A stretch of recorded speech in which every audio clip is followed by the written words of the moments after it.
G'day guys, Mac here with the Outer Circle, and today we're looking at the 12th Legion World Eaters. Yes, 2 episodes in 1 week. Why?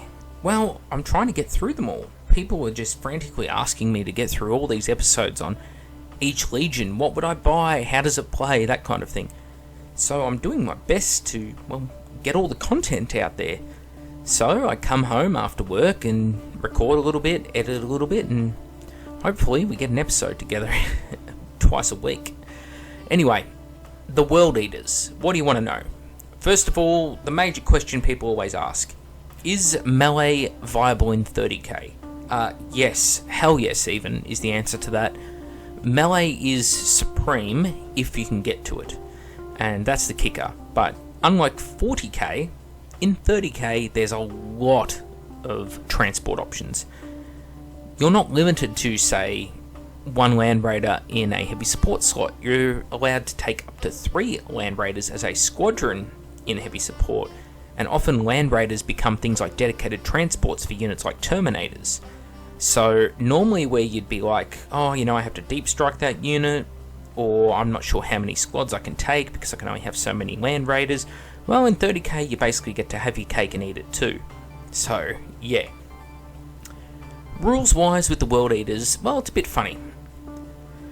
First of all, there's Incarnate Violence, which is just a rule that goes for the whole Legion, and you get to reroll 1s to wound on any turn that your units charge, and characters also get +1 weapon skill when they fight in a challenge. Do keep in mind though, that's characters, not units which are able to challenge, and they're 2 different things. Now, the funny part is, there's a rule called Bloodlust, and this one is for the entire World Eaters Legion, which is you must consolidate after assault towards a unit that you're able to hurt or damage in some way. And if you fail a morale check during an assault, you roll a d6. On a 4, you're good to go, and you gain rage. So it's as if you didn't break. The other option is Blood Madness. Now, Blood Madness replaces Bloodlust, and it's traitors only, so you have to stipulate whether you're playing good guys or bad guys, basically. And even then, it's only after the Istvan 3 campaign, so technically, traitors playing a Istvan 3 or Great Crusade sort of list couldn't use this rule, but all it means is you just start out with rage. You don't have to do that whole 4+ morale thing that you would with Bloodlust, because obviously you've already got rage, so you can't go to ground, you can't voluntarily fail morale checks, all that kind of thing. Must sweeping advance. It's pretty fluffy. It's kind of similar to how they function in 40k. So yeah, good little set of rules. If you have certain special characters in the list, you can also go with other rules like Exhortations of Butchery, but not important right now because it's only for use with a specific character, so don't worry about that. As for war gear, well, you get chain axes, and they're +1 strength. Any model that actually has access to a chainsword gets a chain axe for free. Now, this is interesting because there's a couple of stipulations. First, has to be modelled on the miniature. Well, that's easy enough to do. But also, the way it's worded, and it's never been errated, is that if you have access to a chainsword, you get the chain axe for free. Well, the thing is, it doesn't say you have to have the chainsword. So in theory, you don't pay any points upgrade. As long as a model says they can take a chainsword in their profile, you just get a chain axe. Why wouldn't you? They also have a bunch of bizarre weapons called cadre weapons, or cadre weapons, or it's a bit weird, the spelling. It's not a real Latin word. It's a bit of a bastardization, but there's the Meteor Hammer, +2 strength, AP 5, 2-handed concussion, +1 initiative, but I think it's a specialist weapon. There's the Excoriated Chain Axe, +1 strength, AP 3, 2-handed, specialist, Shred and Unwieldy. The Barb Hooklash, which is strength user, AP's 5 off the top of my head. That's a melee weapon, a specialist weapon, and I think it also has Fleshbane. There's also the twin phalanx blades, which are strength user, AP 5, rending, melee, specialist weapons, so obviously use them as a pair, and +1 attack. There's also a relic, and that's the Earthbreaker Trident, and it's a pretty funny relic. Basically, it's a giant fucking Neptune's trident, and strength +2, AP 2, unwieldy, basically a power fist. But you get to throw it once per game if you like. Use the model's ballistic skill, it counts as strength 10, AP 1 instant death hit. If it kills any unit, tank or person, then it actually stays where it lands and causes dangerous terrain within 12 inches for the rest of the game. Now this is pretty funny because if you throw it and it lands near a building, the building actually loses 1 hit point or hull point per turn. So if you have like a drop pod with the trident on a character in the drop pod, drop down next to like a Fortress of Redemption and throw it straight into the heart of it, the whole fortress is just going to break. Provided the game's long enough, of course. But yeah, pretty funny. Specialist units wise, you have the Rampages and the Red Butchers. There's also a few different characters, but we're not going to go into them now. Rampager squads, kind of like berserkers, kind of like melee veterans. All those cadre weapons that I was talking about earlier, where you get like the twin blades, the meteor hammer, that kind of thing. Yeah, that's their shtick. They're a veteran squad which takes those weapons. All of them can challenge, by the way, if you're interested in doing that. They are kind of points pricey though, so I do think they're a cool unit and definitely very fluffy, so I do suggest taking them, but more on that later. The other unit you get is the terrifying Red Butchers. So Cataphractii Terminators, they have Power Axe and Combi Bolters. You can swap the Combi Bolter for another Power Axe, which of course any model can take Lightning Claws, and the Sergeant can take Fists, Chain Fists or Thunderhammer. So think of a Thunderhammer Chain Fist dual wielding Sergeant or something, and yeah, it gets pretty fucking terrifying. Fearless, they've got Hatred, and they'll have Rage as well. They get to reroll charge distances. Let me think. Their weapon skill 5. What else have they got that's really good? Oh, interesting thing about them. Always hit people on a 3+, but always get hit on a 3+. It's the weirdest thing. Basically, they don't care about if they get hurt because they're so crazed. So they just attack the enemy. It doesn't matter if they're fighting Lehman Russ, for example. They'll hit on a 3.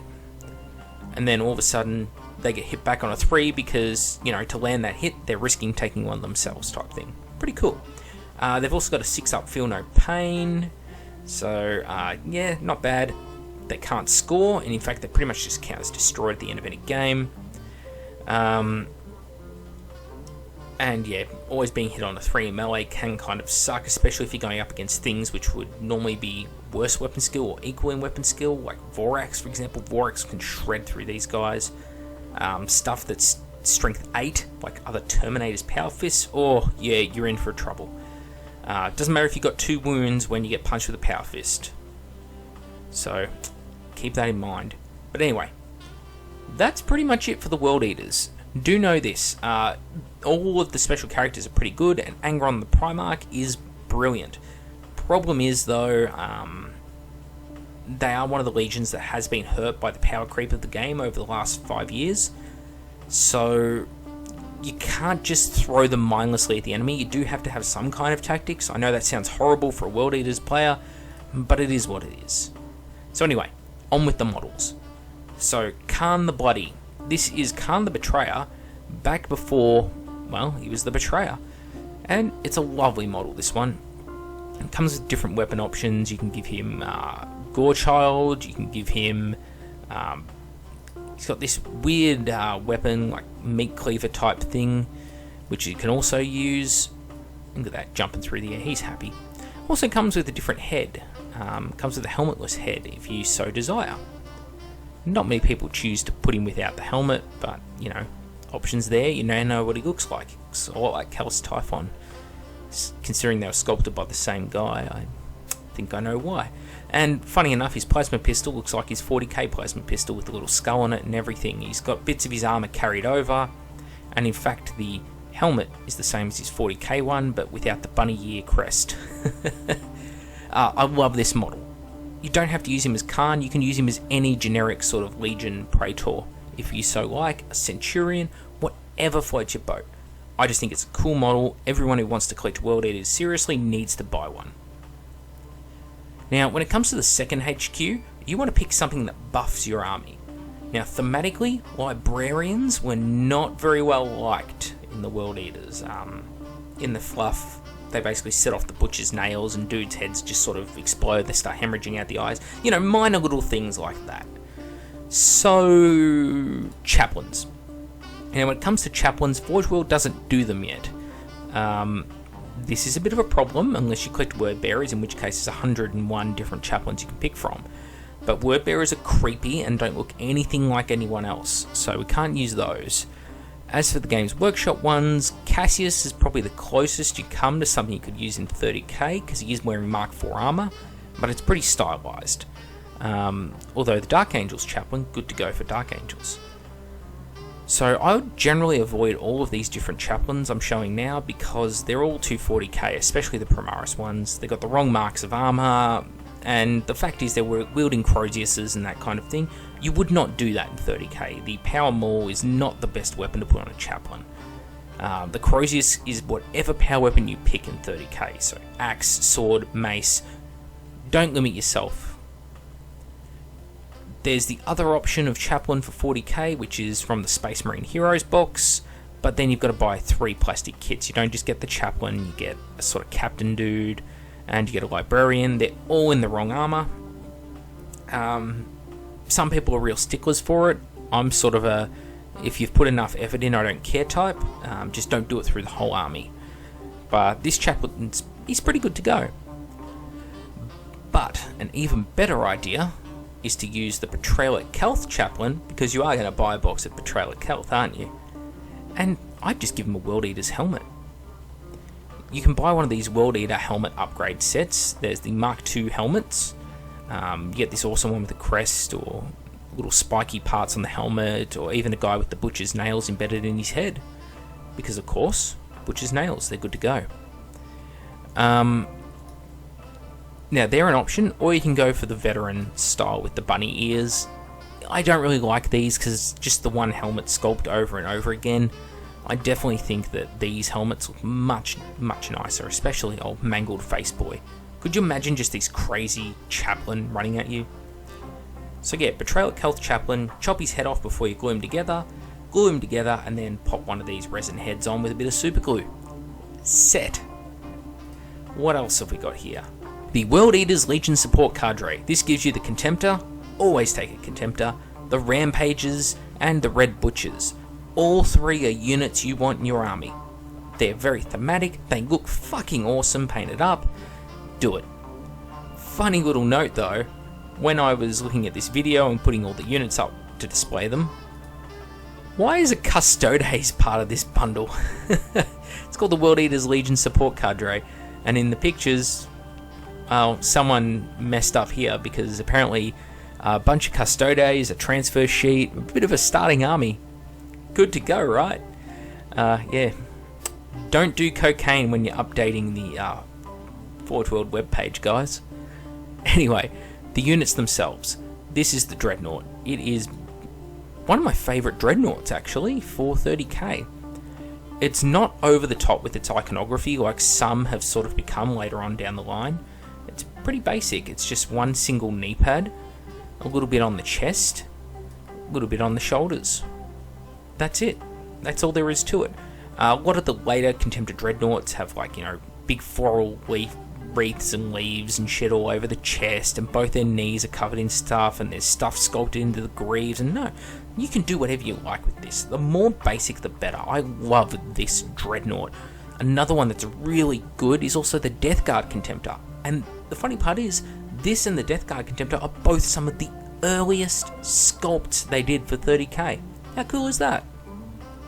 Can't break the classics, right? Yeah. Red Butchers. These are those nasty, nasty Terminators I was talking about earlier. You want to talk brutal? These guys. They have it in doses. Think about it, like 4 attacks each on the charge, twin close combat weapons. Oh, these guys can just be terrifying. Yeah, Red Butchers. 2 wounds as well.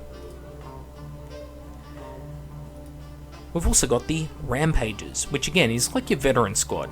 Now, you could use them as a command squad, or even just buy the set and use them as individual HQ options. You could use them as chaplains, centurion. You could use them as a lot of different consoles now that I think about it. So, always viable. Also, the Space Marine Apothecaries. Now, the discerning among you may have noticed that I have 4 elites options here. The Contemptor, the Red Butchers, the Rampages, and the Apothecaries. Well, in 30k, can't believe people don't know this, you get 4 elite options, 3 HQ options. So that's a bit different to the old 40k Force Org charts for those who are familiar with 7th. So that's why I have this 4th option here.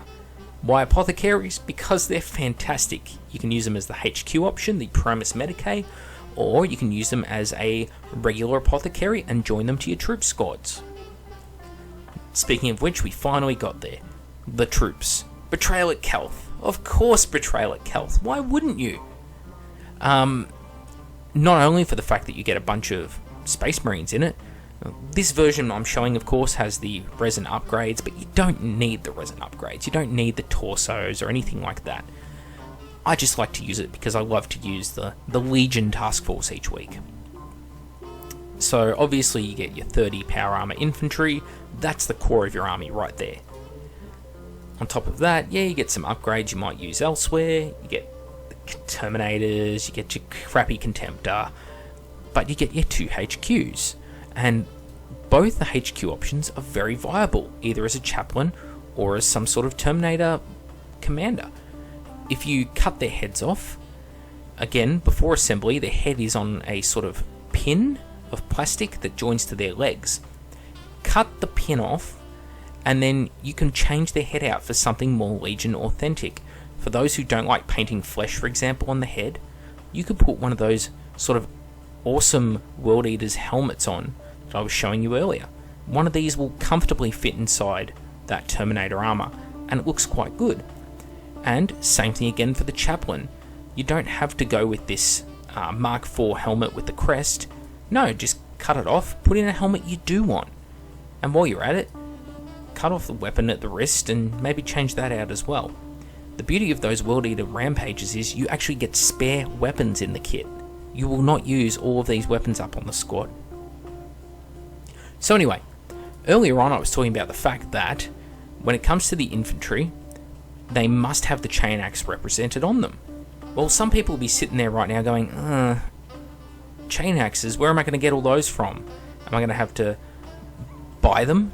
Well, yes, but you've got 2 options. This is the first. This is actually an upgrade kit for Assault Marines and Despoilers, which are basically Assault Marines without jump packs. You can use them on your tactical squads, but you're going to have to do a lot of chopping of wrists and that kind of thing. I don't think that's the way to go. We're trying to build this army on the cheap, so buying a bunch of resin dudes, resin Assault Marines, resin Despoilers is not the way to do that.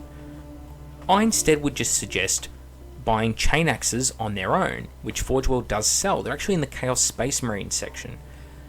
Buy the chain axes, or just type chain space axes in your search bar, and they'll come up. Glue them on, and instead of putting them into the hand of your miniatures, glue them onto the back of the miniature, sort of at the belt line. That's where the combat weapons and that kind of thing are stored on Space Marines in the Burning of Prospero and Betrayal at Kelth boxes, so therefore that's where I'd be storing them. All these guys in the picture, you know, they've got like holstered weapons. Just don't put those on, put the chain axes on, and you've now attached them to the model. Plus, they're pretty cheap. Yeah, £36 seems like a lot of money for a lot of people, but think about it. Your basic infantry are going to have 2 attacks each, base, with the chain axe, so they'll be striking at strength 5, and they've got Rampage, or Rage, sorry. So when they charge, another 2 attacks. So that's 4 attacks per guy at strength 5 on the charge. That's fucking brutal. Of course, they need something to get around in, and the Legion Daimos pattern Rhino set, perfect. 3 rhinos, 100 pounds, can't go wrong.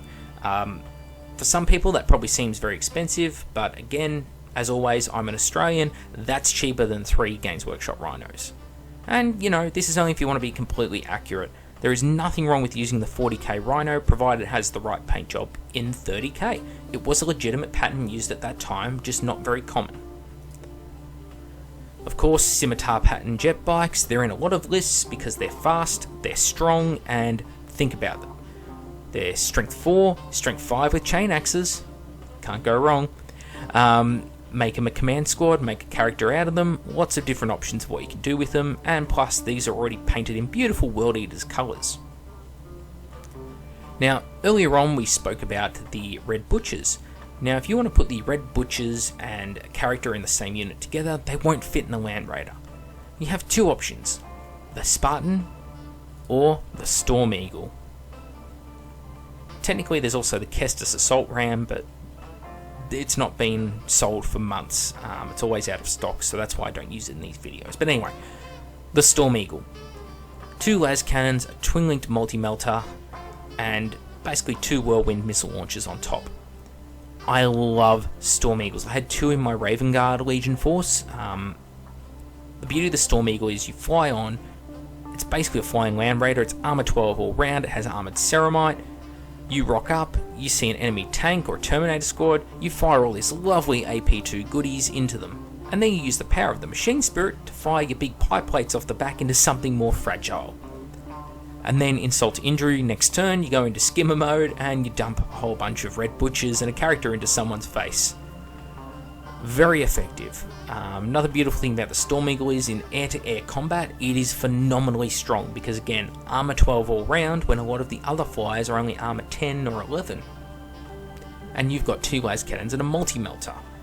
So yeah, very strong, but pricey. And also, in all honesty, having put a couple of these things together, horrible kit to build. It's the 40k Storm Raven plastic kit with resin sides, a resin top, an extension of resin at the back with the hatch. Yeah, it's not the best to build. Further on from that, another option if you don't want to go for the Storm Eagle, you don't want to go for the Rhinos, why not a squadron of Land Raider armoured Proteuses? 3 of them for 1 heavy support slot. You can fill them up with a tactical squad in each one. Then you've got tactical marines that are riding around in armor 14, you got a few las cannons to spare, that kind of thing. Turns you into a high speed, very strong armoured assault force. So yeah.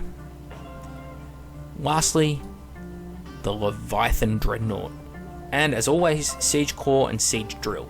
Siege Drill cracks open tanks and buildings, loves it, 2d6 armor pen, strength 10, do the math. And the Claw does D3 wounds per wound caused.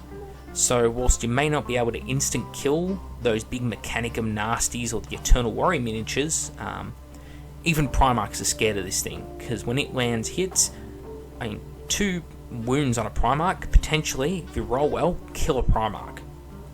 Even though they're Eternal Warrior and all that. Another option for your heavy support, the Legion Daimos pattern Vindicator. Now you know you've pretty much got killing other power armor tied up, militia, Solar Auxilia, the Imperial Guard stuff, even some Mechanicum units are gonna suffer in close combat with you. So you need good AP2 firepower, and that's where the Vindicator comes in. Plus, we don't use them very often in this series, and I think being a World Eaters paint job, pretty thematic, right? And that brings us to the end of all our vehicles and units. I think it's worth pointing out though, the excellent decal sheet for the World Eaters, which comes with an absolute bajillion decals for your soldiers. This is opposed to normal decal sheets, especially the Night Lord's always one I bring up, which is a bad one because it doesn't have many symbols. This one's great. lots and lots of decals, probably enough to do your whole army, everything I've shown today, out of this one sheet, which is rare. Normally you need 2 sheets or so. Also comes with some Warhounds decals, which is the sort of pre-Angron's Rediscovery scheme, which is sort of like the inverse, where World Eaters are blue and white. Well, it's the opposite of that. They're blue on the main armor and then white on the shoulder pads. It's a pretty cool scheme. Check it out sometime. And there's also a World Eaters Etch Brass set, because again, not everyone feels comfortable putting on decals. Perfectly fine to use something like this. There's also some doors and that kind of thing for your rhinos, but a lot more pricey for what you get. Anyway, that's World Eaters. Quick summary again. Khan, some sort of chaplain, probably upgraded with some World Eaters bits. Of course, the World Eaters Legion support cadre, which does not contain Custodes. Do not fall for the lies, people. Which will contain, of course, the Contemptor, the Red Butchers, the Rampagers, and it will be at a discount to what they cost individually. Also, the Space Marine Apothecaries, the Betrayal at Kelth, Chain Axes, Rhinos or Land Raiders, of course the Storm Eagle, Scimitar Jet Bikes, the Leviathan, and Vindicators, and garnish it all with either some decals or some etched brass. I'm Mac with the Outer Circle. I hope you have enjoyed World Eaters. Just remember this, if you play World Eaters, you can't be afraid of losing guys. It's gonna happen, because you will get from your side of the table to the other one, and you have to get into assault. You are no better at shooting than anyone else. In fact, you're worse than a lot of people. But you're supreme in assault. Even legions that are traditionally good, like the Emperor's Children, the Blood Angels, Space Wolves, will have a very, very hard time against you. You just got to get there, and I've suggested a lot of transports because that is the best way to do it. Anyway, I'm Mac with the Outer Circle. Thank you all for watching, and I'll see you all next time.